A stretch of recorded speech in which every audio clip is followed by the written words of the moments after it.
Assalamualaikum warahmatullahi wabarakatuh. Ikuti kegiatan kami ya di Pelita Raya dan PGRI 2. Selamat menonton. Saifuddin Jambi, Fakultas Tarbiyah dan Keguruan. Di sini kami datang ke sekolah ini untuk mencari dan mendapat informasi tentang pelaksanaan pendidikan di sekolah yang Bapak atau Ibu pimpin sebagai bahan laporan bagi mahasiswa tersebut untuk menyelesaikan tugas ujian tengah semester pada mata kuliah perbandingan pendidikan pada jurusan PAIK Fakultas Tarbiyah UIN STF Jambi. Kami di sini bertiga. Yang pertama ada Kholilatul Amida dengan NIM 2011 90 080. Yang kedua ada Nur Fariha dengan NIM 2011 90 077. Dan saya sendiri Dwi Rahayu dengan NIM 2011 90 108.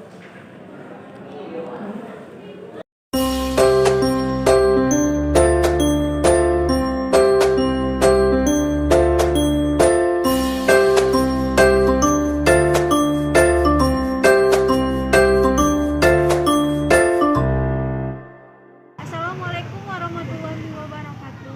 Ini adalah lokasi yang kedua, yaitu di PGRI 2 Kota Jambi. Assalamualaikum warahmatullahi wabarakatuh, Bu. Waalaikumsalam.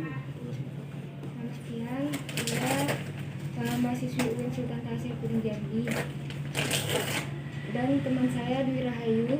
Di sini kami diberi tugas oleh dosen kami, Bu Tuti Indriani, untuk mencari dan mendapat informasi tentang pelaksanaan pendidikan di sekolah yang Bapak atau Ibu pimpin sebagai bahan laporan bagi mahasiswa tersebut untuk menyelesaikan tugas UTS ujian tengah semester pada mata kuliah perbandingan pendidikan pada jurusan PAIK Fakultas Tarbiyah dan Keguruan.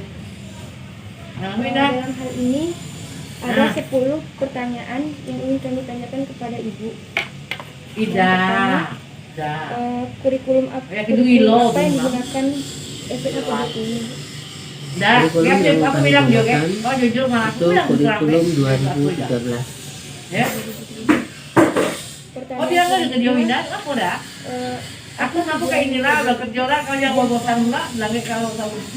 pendidikan atau tujuan satuan pendidikan SMA PGRI 2 Kota Jambi 1. Menjadi sekolah terbaik di sekolah Provinsi Jambi.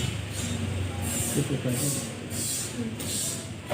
2. Terwujudnya layanan pendidikan yang unggul yang diteladani dengan layanan pendidikan sesuai dengan kemampuan, bakat, dan minat dengan menggunakan pembelajaran yang aktif, kreatif, efektif, dan menyenangkan.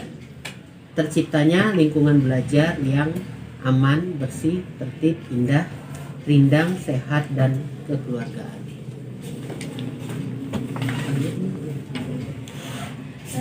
Pertanyaan ketiga, visi dan misi PGRI ini apa ya?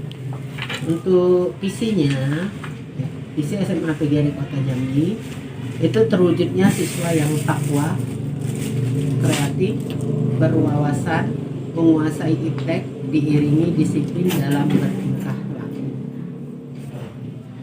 Untuk misinya itu menghasilkan tamatan yang bertakwa dan beriman kepada Tuhan Yang Maha Esa, menghasilkan siswa yang kreatif dan berwawasan iptek serta dapat diterima dalam lingkungan masyarakat. 3. Memberikan layanan pendidikan yang baik sehingga siswa dapat berkembang secara optimal sesuai dengan minat, bakat, dan potensi yang dimiliki. 4. Mewujudkan sekolah yang berkualitas dapat bersaing dengan sekolah lain. 5. Mempersiapkan agar siswa dapat mandiri dan dapat melanjutkan ke perguruan tinggi sehingga dapat mengembangkan ilmu pemerintahan, keterampilan, dan teknologi di masyarakat sesuai dengan jurusan. Langsung ke pertanyaan kedua saja. Bagaimana keadaan peserta didik seperti misalnya di PGRI ini ada jurusan apa saja dan satu kelas itu berapa orang yang belajar? Ada jurusannya, ada MIPA dan IPS, ada 2 jurusan. Kemudian rombel yang ada itu ada saat ini 10 rombel. Maksudnya Bu, Untuk kelas 10 itu berapa orang? Oh, untuk kelas 10 rombelnya ada 3 rombel, kelas 11 sama 3 rombel, dan kelas 12 4 rombel. Satu kelas itu berapa orang? Berkisar antara 25 sampai 30. Selanjutnya pertanyaan tentang keadaan dan jumlah guru. Ya, di sini guru semua pendidikannya S1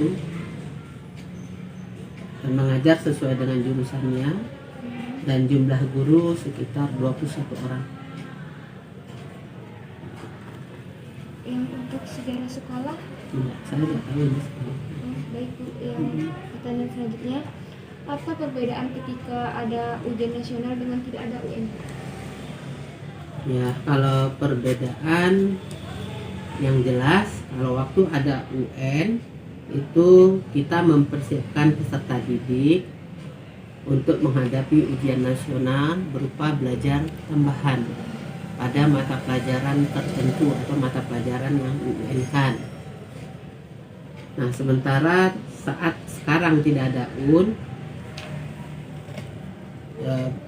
berarti belajar tambahan itu ditiadakan, ya. Cuman siswa diberi latihan-latihan soal.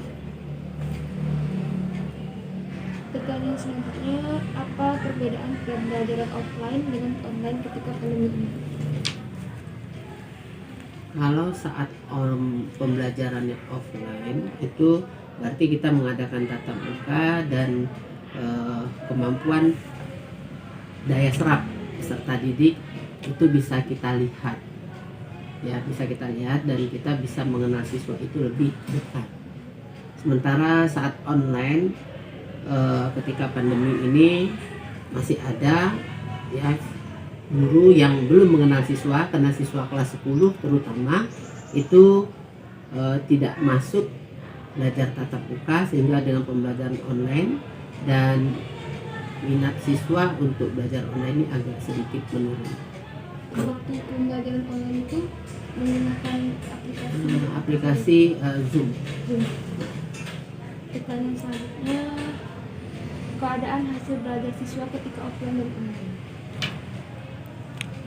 Tentu ada berbeda, karena dari hasil yang kami lihat setelah mengadakan ujian, ya, ketika offline itu siswa bisa memahami lebih banyak materi yang disampaikan, sehingga hasil ujiannya pun lebih bagus. Sementara online walaupun dia mengerjakan, namun khusus untuk mata pelajaran tertentu seperti matematika, fisika, kimia, itu masih banyak siswa yang belum paham, karena walaupun ada penjelasan itu tergantung siswanya mau atau tidak dia mendengarkan itu dengan serius, sehingga berdampak pada perolehan hasil saat ujian. Ini saya tanyakan lagi Bu, kan kalau waktu sebelum pandemi ada UN, kalau pas pandemi ini pergantian UN itu ujian sekolah, ujian akhir sekolah saja atau ada lagi? Ujian akhir sekolah. Ujian akhir sekolah. Baiklah Bu, itu saja pertanyaan dari kami.